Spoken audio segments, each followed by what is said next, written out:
Ayan. Dito tayo mag-coffee sa park. Kasi autumn. Ayan, muntik na mahulog.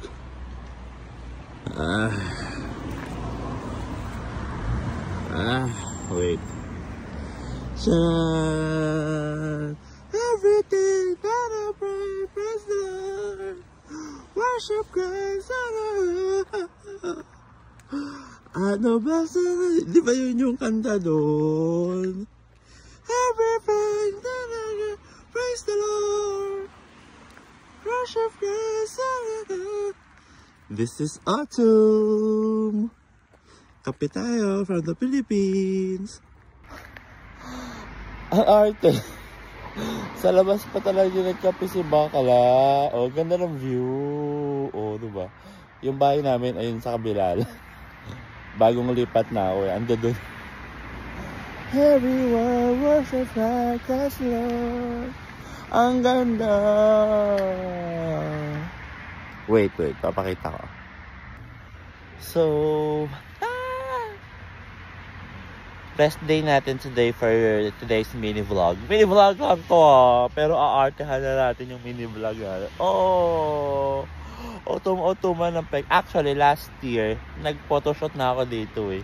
Yung semi-calvo ako, tapos naka-red ako na red maroon na jacket naman. Ayan o. Kape tayo.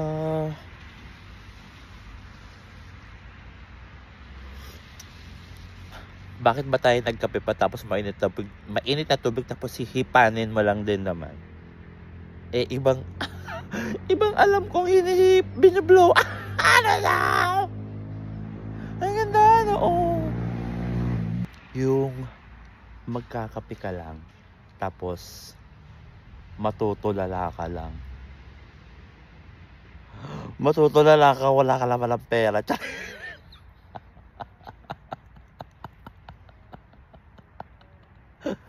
Yung, bakit ba tayo nagkakape, tapos matutulala lang tayo, no? Magmumuni-muni, ganun. Pero bakit pag magko-coke ka, magjo-juice ka, hindi ka naman ganun? Dahil ba sa sugar? Eh, may sugar din naman yung kape. O dahil sa caffeine ng kape. Kuya Kim, pasok ko.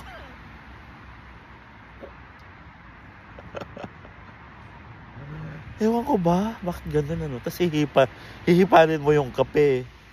Eh, kaya nga siya mainit na tubig kasi nga hot. Dapat tapos hihipanin mo, papalamigin mo para mo inumin yung kape. Nakakaanin. Ang ganda ng view ko, no? Kasi ang ganda ko. Tala! Autumn ng peg. Oh, diba? Tara, uwi na tayo. Yung bahay namin. Ayun lang. Yun, no? Yun, no? Yung may kanto na yan. Yan. Yung basta nandyan. So, tatawid lang tayo ng kalsada. Tapos ito yung park. Ayan. Ito yung may magandang autumn. Yan. Dito siya. Diba?